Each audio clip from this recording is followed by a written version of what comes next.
बच्चों collision topic start हुआ था और कोलिजन टॉपिक में हमने law of conservation of linear momentum हमने पिछले लेक्चर में बताया था।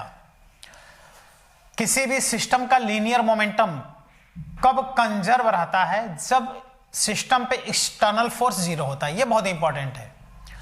When external force on the system is zero then linear momentum of whole system remains constant. System की हम बात कर रहे हैं, कभी भी दो पार्टिकल थ्री पार्टिकल्स हैं तो एक पार्टिकल का मोमेंटम कंजर्व नहीं रहेगा, सबका मिला दो। कोलिजन के पहले linear momentum equal to collision के बाद का लीनियर मोमेंटम, एक्सप्लोजन के पहले का linear momentum equal to explosion के बाद का लीनियर मोमेंटम, गन फायर करने के पहले का linear momentum equal to gun fire करने के बाद का लीनियर मोमेंटम। तो लीनियर मोमेंटम जैसे गन है तो गन और बुलेट मिला करके लीनियर मोमेंटम कंजर्व रहता है। बुलेट आगे जाता है तो गन पीछे जाता है। ये सब एग्जाम्पल हमने बताया था, ठीक है। तो अब हमने कितने एग्जाम्पल बताए थे याद नहीं आ रहा है, 4 या 5 एग्जाम्पल्स या 5-6 एग्जाम्पल्स बताया था, इसलिए हम नंबरिंग यहाँ नहीं कर रहे हैं, बस कुछ और एग्जाम्पल हम बताने चल रहे हैं, ठीक है। देखो अभी और एग्जाम्पल, इसको हम फर्स्ट नंबर कर दे रहे हैं। इसके पहले हम कुछ एग्जाम्पल्स बता चुके हैं, वो गन ऑन वाला सब कॉन्सेप्ट बताए थे। अब एक इंपॉर्टेंट एग्जाम्पल हम ये बताने चल रहे हैं कि जैसे करता क्या है कि क्वेश्चन अभी कराएंगे इस पे, मतलब अगले लेक्चर से क्वेश्चन भी कराएंगे। जब क्वेश्चन कराएंगे तो और ज्यादा कॉन्सेप्ट क्लियर होगा। यहां पर एक स्ट्रिंग से एक ब्लॉक को अटैच कर देता है। देखो स्ट्रिंग से ये ब्लॉक अटैच कर देगा, वुडन ब्लॉक। देखो वुडन ब्लॉक क्यों कहा जाता है, लकड़ी का बना हुआ क्यों कहा जाता है? क्योंकि इसमें बुलेट फायर कराता है। बुलेट फायर करे तो उसके अंदर जाके बुलेट इमिडेट हो जाए, इसी के अंदर धंस जाए। इस ब्लॉक का अपना मास कितना है, m है, और ये किस में पड़ा हुआ है, रेस्ट में पड़ा हुआ है। अब ये क्या करता है कि एक बुलेट को यहां से फायर करता है। देखो ये बुलेट में आगे नुकीला पार्ट होता है, इसका मास स्मॉल m होता है, ये v वेलोसिटी से जाता है, और यह है बुलेट का मास स्मॉल m। ये बुलेट आगे गया, ये नुकीला पार्ट होने के कारण हाई स्पीड से टकराता है, इसी के अंदर आके धंस जाता है। और जब ये इसमें धंस जाता है तो ये आगे चलता है। अब जब आगे चलता है तो चूंकि सस्पेंडेड है स्ट्रिंग से, तो कहता है ये कितना ऊपर उठ जाएगा। चूंकि बंधा है ना, तो इसे आगे आएगा तो आगे आके इसे ऊपर उठ जाएगा, कितना ऊपर उठ जाएगा। ये बहुत इंपॉर्टेंट क्वेश्चन बन जाता है, ठीक है ना। तो ये बुलेट आगे ऐसे चलेगा, ये आगे अंदर आके इसी में इमिडेट हो जाएगा। देखो यहाँ का मोमेंटम बराबर यहाँ का मोमेंटम कर लें, initial momentum is equal to final momentum. तो नाउ जब ये टकराएगा तो एक और हम डायग्राम बना ले रहे हैं। ये इस पोजीशन से, देखो इस पोजीशन से अब ये यहां पे नहीं रह जाएगा, ये इस पोजीशन से जब ये टकराएगा तो ये आगे बढ़ेगा। देख रहे हो, जब बुलेट टकराएगा तो ये ब्लॉक, वुडन ब्लॉक हमने यहां बना दिया, और ये बुलेट इसी के अंदर आके इमिडेट हो गया, इसी के अंदर आकर के रुक जाता है बुलेट। और जब बुलेट इसके अंदर आएगा बेटा, तो अब इसका टोटल मास हो गया capital M plus small m, total mass हो गया कि नहीं हो गया। और ये अब किसी वेलोसिटी से आगे चल देगा। ये वेलोसिटी मान लें v डैश है, v डैश वेलोसिटी से आगे चल दिया जब टकराया। तो अब ये वेलोसिटी निकालने के लिए हम लोग क्या करेंगे, यहाँ का मोमेंटम बराबर कर देंगे यहाँ का momentum, initial momentum equal to final momentum. और ये क्या होगा, ऐसे ऊपर उठेगा, ऐसे आगे जाएगा नहीं क्योंकि यहाँ बंधा हुआ है, इसलिए ये ऐसे ऊपर उठ करके यहाँ आ जाता है। तो वही पूछता है कि ये ब्लॉक कितना ऊपर उठ जाएगा।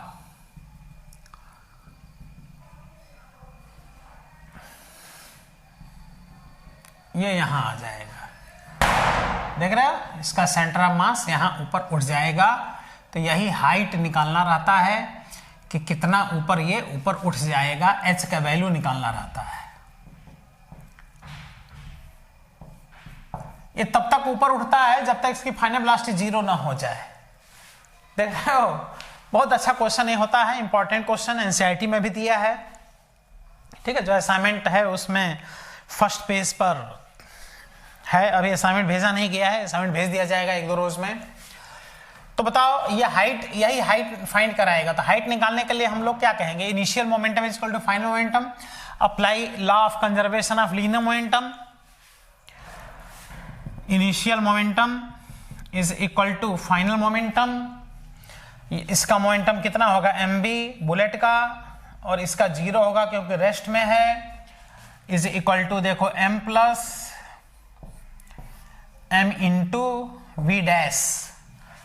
तो यहां से आ गया v डैश, देखो v dash is equal to m upon m plus m into v. देखो ये वेलोसिटी पता चल गया।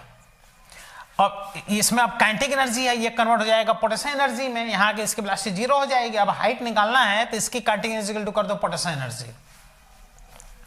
अब इसकी काइनेटिक एनर्जी हाफ, अब मास होगा m plus m into we dash का square is equal to m ji.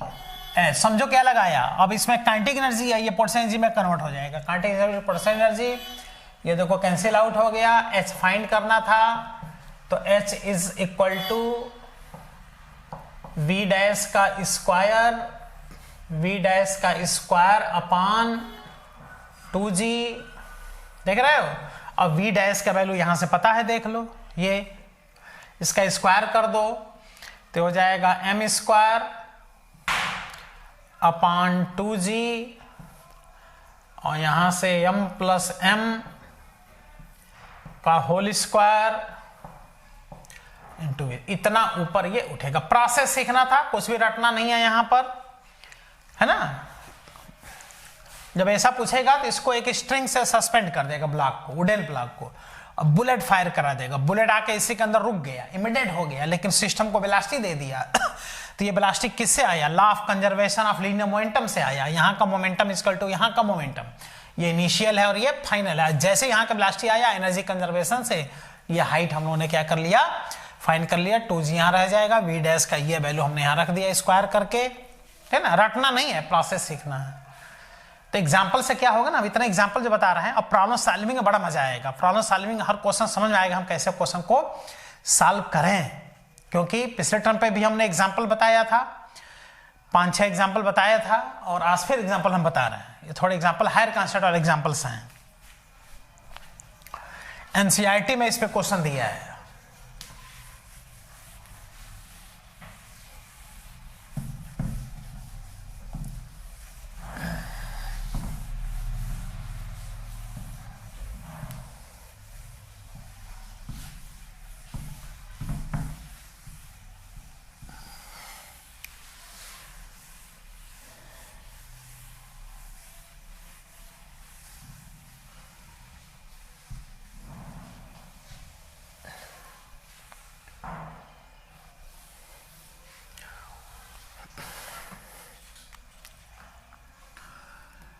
Second example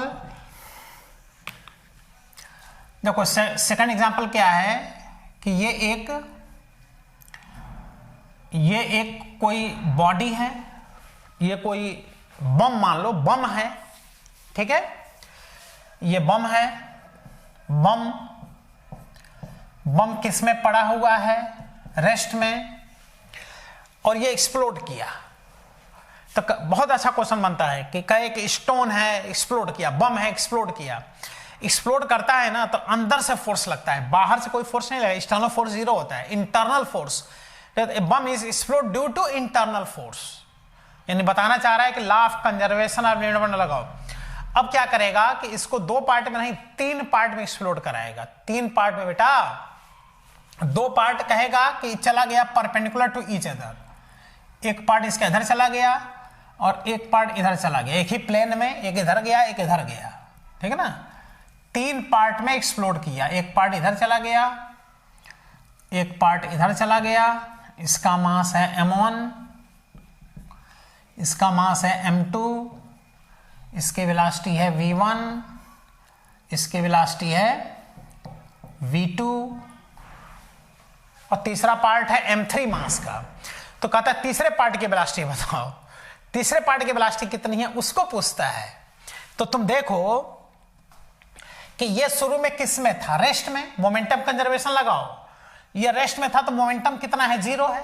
अब एक्सप्लोड, यहां कोलिजन एक्सप्लोजन हो रहा है, विस्फोट हो रहा है, एक्सप्लोजन हो रहा है, तो एक पार्ट इधर गया एक पार्ट इधर गया, ये भी मोमेंटम बना दिया ये भी मोमेंटम बना दिया, और जबकि मोमेंटम होना कितना चाहिए, 0, क्योंकि शुरू में किस में था, वो रेस्ट में। तो अब होगा क्या कि इसका और इसका रिजल्टेंट बनेगा, देख रहे हो, इसका और इसका बनेगा एक रिजल्टेंट। देखो वेक्टर एडिशन लॉ से, पैरेललोग्राम मेथड से, देखो ये इसका बनेगा बेटा, ये रिजल्टेंट बन गया, देख रहे हो, ये नेट मोमेंटम इन दोनों को मिला के ये बना।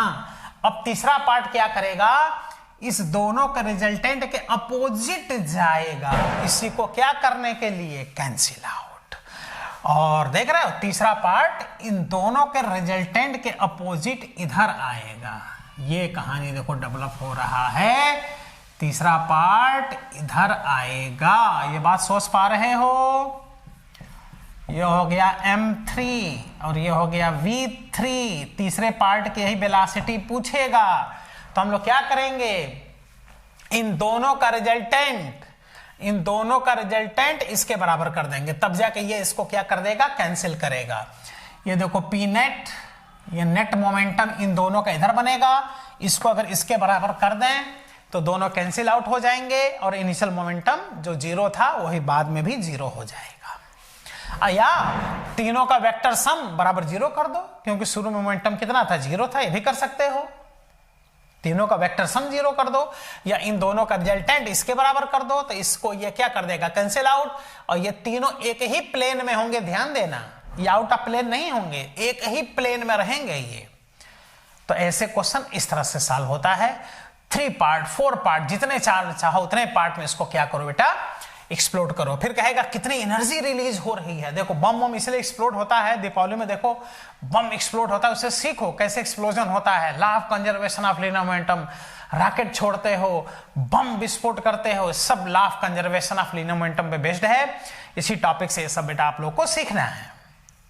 कितना एनर्जी रिलीज हुई, तो इसकी कंटीन्यूटी, इसकी कंटीन्यूटी, इसकी कंटीन्यूटी सब सम कर दो, इतनी एनर्जी रिलीज हुई। तो इसमें होगा क्या, तीसरे पार्ट का मोमेंटम m3v3 ये इक्वल होगा नेट मोमेंटम जो इन दोनों का मिला करके है, तभी जाके ये कैंसिल आउट हो गया। तो यहां से आ गया देखो m3v3 equal to net momentum root over m1v1 का स्क्वायर प्लस m2v2 का स्क्वायर, ये आ गया m3v3, सॉरी यहां से देखो v3 आ जाएगा, थर्ड पार्ट की velocity root over m1v1 square plus m2v2 का स्क्वायर अपान m3।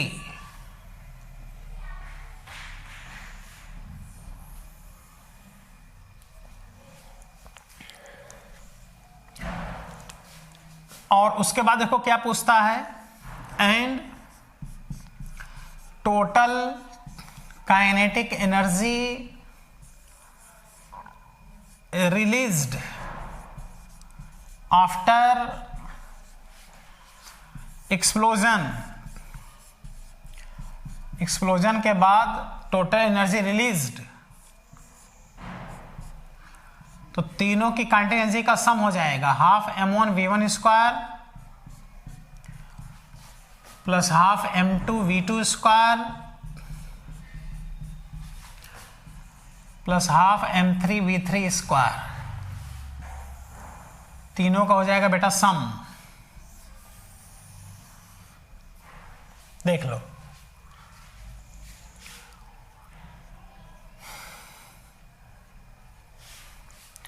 तीनों का एनर्जी सम कर दो, टोटल एनर्जी आ गया। क्लियर? अब इसे न्यूमेरिकल कराएंगे तो और अच्छा लगेगा।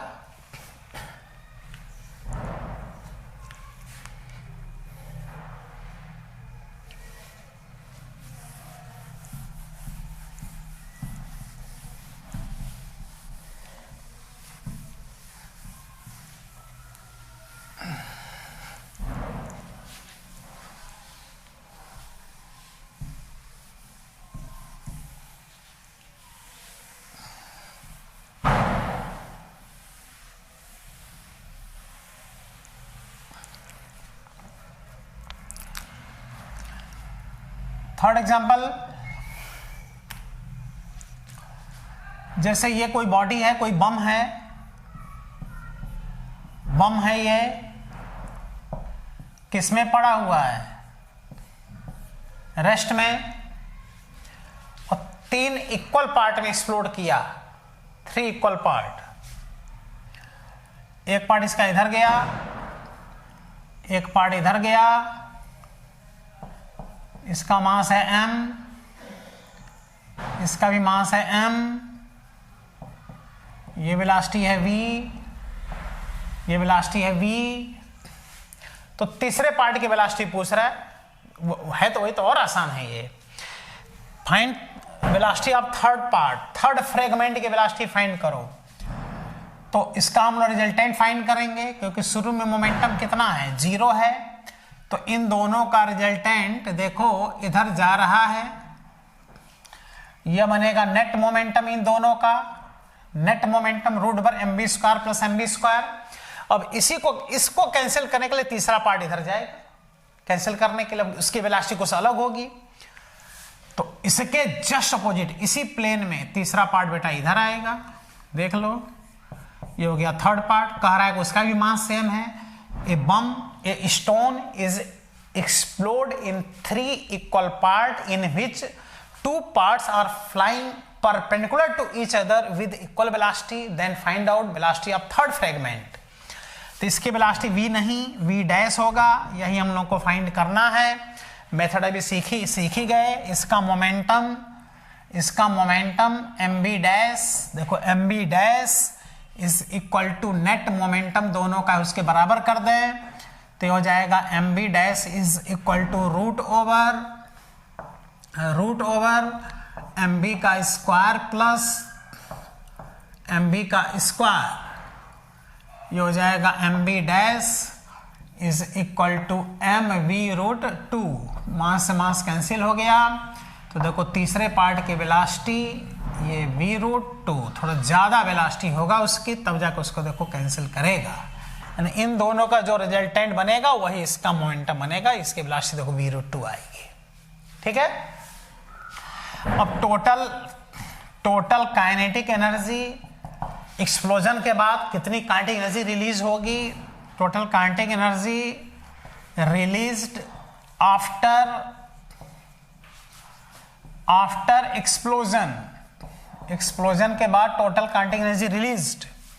तो टोटल काइनेटिक एनर्जी रिलीज में देखो इसकी kinetic energy half mv² plus इसकी kinetic energy half mv² plus इसकी काइनेटिक एनर्जी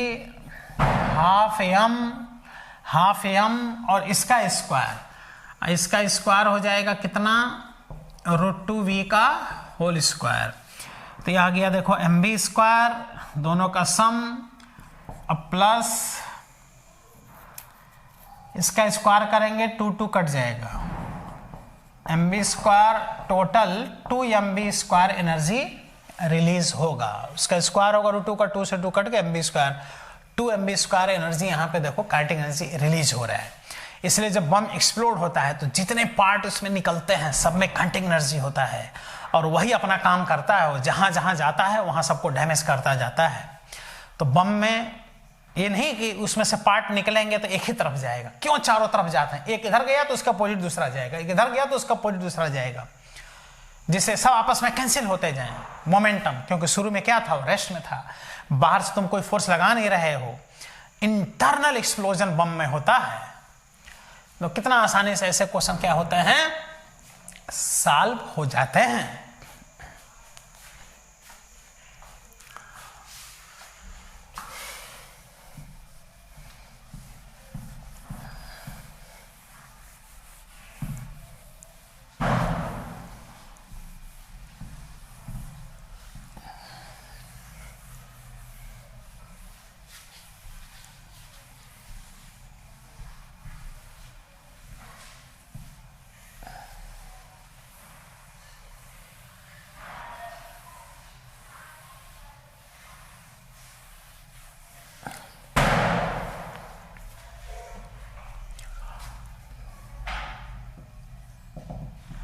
एग्जाम्पल नंबर 4,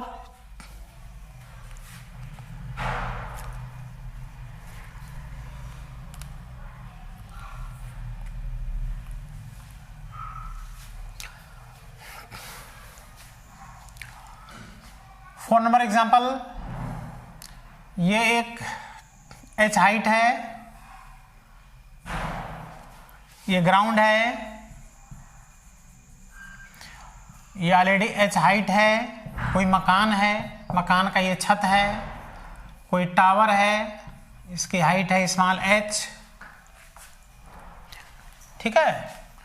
और यहाँ पे एक मैन खड़ा है इतने हाइट पर, एक मैन यहाँ पर खड़ा है, मैन का मास है कैपिटल M और इसके हाथ में एक बॉल है।